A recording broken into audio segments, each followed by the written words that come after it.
오늘 본문은 어제 함께 묵상한 내용이 이루어지고 있음을 보게 됩니다. 먼저 20절 말씀을 보겠습니다. 이스라엘 자손의 온 회중이 모세 앞에서 물러갔더니, 아멘. 하나님께서는 모세를 통하여 이스라엘 백성들에게 성막 건축을 위해서 예물을 드릴 것과 재능을 요구하셨습니다. 그러나 그 어떠한 강압도 강제적인 것이 아니라 자원하는 마음과 즐거운 마음으로 드리길 요구하셨습니다. 19절까지의 말씀을 통해 하나님의 마음을 들은 이스라엘 백성들은 일단 모세 앞에서 물러갔다고 기록하고 있습니다. 이 명령의 자리에 머물지 않고 각자 삶의 자리로 돌아간 것입니다. 20절 모세 앞에서 물러간 이스라엘 백성들이 이 11절 말씀이 기록되기 전까지의 흐른 시간은 정확하게 기록되어 있지 않습니다. 이 시간이 1시간 후일 수도 있고 반나절이 될 수도 있고 몇 달의 시간이 흘렀을 수도 있습니다. 그런데 흐른 시간이 중요한 것이 아니라 이스라엘 백성들의 마음이 동할 때까지, 마음이 움직일 때까지, 즉 마음이 준비될 때까지 하나님께서는 기다려 주셨다는 것입니다. 이스라엘 백성들도 하나둘 자기의 것을 포기하는, 또한 자원하는 마음이 생길 때까지 각자의 삶의 자리에서, 또한 내면의 자리에서 싸워왔음을 알 수가 있습니다. 만약 하나님의 명령을 듣고 그 자리에서 순종하는 일들이 일어났다면 오늘 본문의 내용은 아마 달라졌을 것입니다. 아마 20절에 이렇게 기록되었을 것 같습니다. 이스라엘 자손이 온 회중이 하나님의 명령에 즉시로 순종하여 자원하는 마음으로 각자 처소에 있는 예물들을 가지고 모세 앞으로 나아왔더라. 이렇게 기록되었을 것입니다. 그런데 안타깝게도 이러한 일은 일어나지 않았습니다. 이것으로 우리가 알 수 있는 것이 있습니다. 하나님의 명령을 듣고 자원하는 마음이 생기기까지는 현장에서 순종하는 일은 사실 잘 일어나지 않는다는 것이죠. 각자의 삶의 자리에서 살면서 하나님의 명령을 묵상하고 또한 되새기면서 내려놓음의 시간이 있어야 자원하는 심령으로 하나님의 명령의 순종의 결과를 가져올 수가 있다는 것입니다. 오늘 이스라엘 백성들은 각자 삶의 자리로 돌아가 어떤 이들은 자신의 가족들과 함께 의논하고 상의하는 시간을 가졌을 것입니다. 또한 어떤 이들은 자신이 지금껏 모아온 것들을 보면서 아까운 마음을 가지고 자신의 것들을 묵상한 사람들도 있었을 것입니다. 또 어떤 이들은 하나님의 명령을 듣자마자 각자의 자리로 돌아가 하나님께 드릴 그 예물들을 하나둘 꺼내 모았을 수도 있습니다. 또 어떤 이들은 이것은 다 내 거야, 난 아무것도 드리지 않을 거야 하면서 하나님의 명령을 그냥 흘려보내고 자신의 삶을 산 사람도 있었을 것입니다.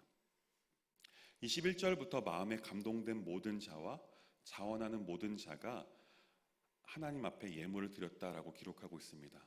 오늘 본문을 보면 마음이 감동된 이라는 표현과 비슷한 표현이 여러 번 기록되어 있음을 보게 됩니다. 21절에 마음이 감동된 모든 자, 또 21절에 자원하는 모든 자, 22절에 마음에 원하는 남녀, 25절에 마음이 슬기로운 모든 여인, 26절에 마음의 감동을 받아 슬기로운 모든 여인, 29절에 마음에 자원하는 남녀는 누구나라는 이렇게 총 6번이 비슷한 의미로 기록되었습니다. 이것으로 알 수 있는 것은 이스라엘 백성들 모두가 하나님께 자원하는 마음의 감동이 되지 않았음을 우리가 알 수 있습니다. 마음의 감동을 받은 자, 자원하는 마음이 생긴 사람들은 과연 어떤 사람들이었을까요? 한 가지 중요한 것은 하나님의 명령을 따라 마음의 준비가 된 사람들은 동일한 특징이 있다라는 것입니다. 바로 감사를 안다라는 것입니다. 감사가 있는 사람들이 자원하는 마음이 있었음을 우리가 알 수 있습니다. 어떤 감사가 그들 가운데 있었을까요? 그들은 어떤 감사를 알고 있었을까요? 바로 하나님께서 자신들을 애굽 땅에서 이끌어내시고 자신들을 밤낮으로 먹이시고 보호하신 것에 대한 감사를 아는 사람들이었을 것입니다. 또한 자신들에게 주어진 모든 것이 하나님께서 주신 것임을 알기에 감사할 수 있던 사람들이었습니다.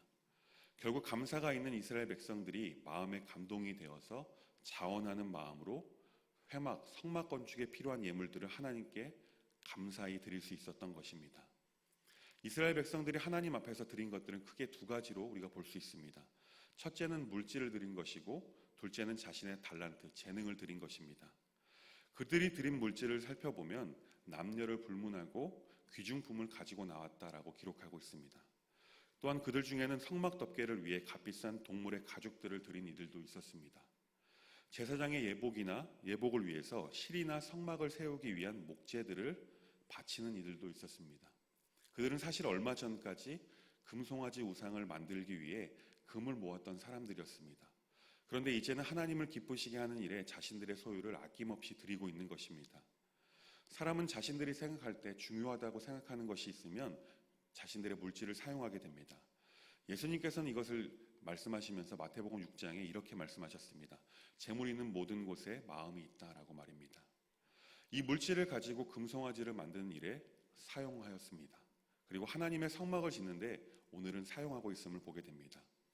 이스라엘 백성들은 이전에 금송아지 우상을 만드는 것에 마음을 쏟았던 것을 회개하고 이제는 하나님께 돌아와 하나님 앞에 자신들의 물질을 드리고 있음을 보게 됩니다. 생각해보면 그들이 살고 있었던 광야는요, 모든 물건이 귀하고 소중한 곳입니다. 그럼에도 이스라엘 백성들은 자원함과 즐거운 마음으로 하나님께 물질을 드리기로 결단한 것입니다. 물론 이스라엘 백성들이 전부 다 하나님 앞에 드렸다라고 표현되어 있지는 않습니다. 그러나 대부분이 자원하는 마음으로 드렸으며 일부는 군중 심리에 의해서 자신의 것이라고 생각하던 것들 조금은 포기하고 하나님 앞에 드린 분들도 있을 것입니다. 하나님 앞에 제물을 드린다라는 것은 하나님은 나의 필요를 채워주시는 분이라는 신앙 고백이 있는 행동입니다. 결국 우리에게 주어진 모든 것의 주인이 내가 아니라 하나님이심을 인정하는 행동이라는 것이죠. 그렇게 우리는 우리의 소유를 하나님을 위해서는 언제든지 드릴 수 있는 마음이 있어야 할 줄 믿습니다. 그것도 자원하는 마음과 기쁜 마음으로 말입니다. 하나님께서는 우리가 자원하여 즐거이 헌납한 것들을 사용하셔서 하나님의 뜻을 이 땅 가운데 이루어 나가실 것입니다. 사랑하는 법화의 교우 여러분, 하나님 앞에 드리는 것에 인색해하지 마시기 바랍니다. 우리가 드리는 것으로 하나님께서는 하나님의 놀라운 구원 역사를 이루어 가시는데 사용하실 것입니다. 아멘이십니까? 결국 하나님의 구원 역사에 일조하는 일임을 믿으심으로 자원하여 즐거이 드릴 수 있는 우리 모두가 되길 간절히 소망합니다. 두 번째로 이스라엘 백성들은 그들의 달란트를, 그들의 재능을 하나님께 드림으로써 성막을 위해 수고로 섬겼음을 오늘 본문은 말씀하고 있습니다. 회막을 건축하기 위해서 이스라엘 백성들의 힘과 수고가 반드시 필요했습니다. 물질만 드리고 만드는 사람들이 없었다고 한다면 하나님을 위한 성막은 절대로 지어지지 않았을 것입니다. 그러나 그들은 물질도 드림과 동시에 자신들의 재능을 드림으로써 수고를 하나님께 드렸습니다. 부녀자들은 손수 실을 가지고 천을 짰다라고 말씀하고 있습니다. 또한 어떤 이들은 자신들이 가지고 있는 힘으로 목재들을 날랐습니다. 또한 어떤 이들은 금을 녹였습니다. 이렇게 하나님의 일에 아낌없이 헌신한 이들에게 성령님께서 지혜와 기술을 더하셔서 이 성막이 완성되도록 하셨습니다. 하나님께서는 예나 지금이나 이처럼 자신을 하나님의 일을 위해 드린 자들을 사용하셔서 하나님의 사역을 완성해 나가기를 즐겨하십니다. 하나님께서는 사람들의 헌신을 사용하시려고 또한 계획하시는 이유가 있습니다. 그것은 하나님께서 부족한 것이 있으셔서 사람들을 통해서 채우시려는 것이 아닙니다. 하나님께서는 당신의 일에 동참하게 하심으로써 우리가 하나님의 기쁨을 누릴 수 있도록 우리에게 기회를 주시는 것입니다. 하나님의 일에 동역하는 그 기쁨은 말로 할 수 없는 기쁨으로, 큰 기쁨으로 다가올 것입니다. 이 시대를 살펴보면 보통 연말이 되면 하나님을 위해, 교회를 위해 섬기는 분들을 모집합니다. 실제로 저희 청소년부 교사들을 모집할 때에도 선생님 한번 해보시지 않겠습니까? 라고 질문할 때 저는 재능이 없습니다. 저는 할 수 없습니다. 저는 아이들을 가르칠 만한 능력이 없습니다. 라고 하면서 하시는 분들이 너무나 많다라는 것이죠. 근데 사실 이러한 생각들은요, 사람이 주는 생각, 하나님이 주는 생각이 아니죠. 아마 사탄이 주는 생각일 가능성이 너무나 크다라는 것입니다. 하나님께서는 하나님의 백성에게 성령을 통해 주시는 은사, 달란트가 있다라고 어저께 말씀드렸습니다. 그 은사와 달란트는 그 개인을 위하여 주시는 것이 아니라 바로 하나님의 영광을 위해서 주시게 됩니다. 그러나 아직 그 은사와 달란트를 사용함의 준비가 덜 되어 있을 수도 있습니다. 또한 주신 은사를 아직 발견하지 못했을 수도 있습니다. 그럴 때 우리가 하나님 앞에서 하나님, 내가 하나님의 영광을 위해 일하고자 합니다. 하나님께서 주신 그 은사를 발견할 수 있도록 도와주옵소서, 이렇게 기도해야 될 줄 믿습니다. 우리가 이렇게 기도할 때 성령님께서 우리를 조명해 주셔서 하나님께서 우리에게 허락하신 그 은사, 달란트를 가장 합당한 사역에 쓰임받도록 인도해 주실 줄 믿습니다. 그리고 하나님께서는 이스라엘 백성들의 다양한 은사가 조화롭게 어우러져 그 성막을 완성시키셨듯이 우리 각자의 다양한 은사를 사용하셔서 이 땅에서 하나님 나라를 세워가실 것입니다. 바라기는 이 땅에서의 하나님 나라를 세워가는데 쓰임받는 법안의 모든 교우님들 되시길 간절히 소망합니다. 사랑하는 법안의 교우 여러분, 잠잠히 생각해 보시기 바랍니다. 내가 지금 가지고 있는 모든 것, 우리의 삶, 시간, 재정, 달란트, 자녀, 이 모든 것이 어디에서 왔습니까? 바로 우리를 너무나 사랑하시는 하나님께로부터 온 것입니다.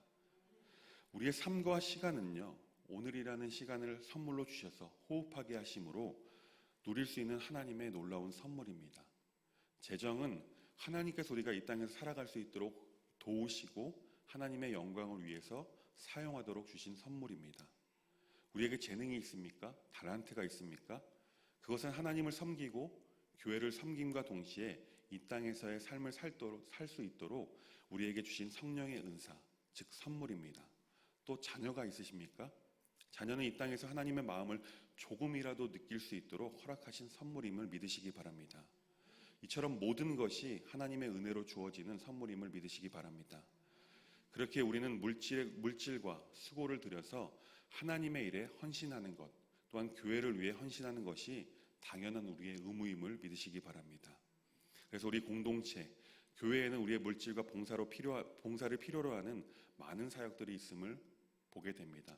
우리가 그 사역을 위해서 은사를 아낌없이 들여 헌신한다면 하나님의 역사가 우리를 통해서 나타나게 될 줄 믿습니다. 바라기는 하나님 앞에 자원하여 즐거이 드리는 마음으로 인해 하나님께 쓰임받는 복된 삶을 사는 법안의 교훈들 되시길 주님의 이름으로 축복합니다. 그래서 오늘도 쓰임받아 기쁨으로 가득한 하루길 되시길 간절히 소망합니다. 기도하겠습니다. 하나님, 오늘 말씀을 통하여 우리에게 있는 모든 것이 하나님의 은혜로 거저주시는 선물임을 깨닫게 하심에 감사를 드립니다. 오늘도 주님 앞에 즐거이 감사함으로 자원하는 마음으로 우리의 물질과 수고를 드릴 수 있는 우리가 될 수 있도록 우리의 마음을 감동시켜 주옵소서. 우리를 너무나 사랑하시는 예수님의 이름으로 간절히 기도합니다. 아멘.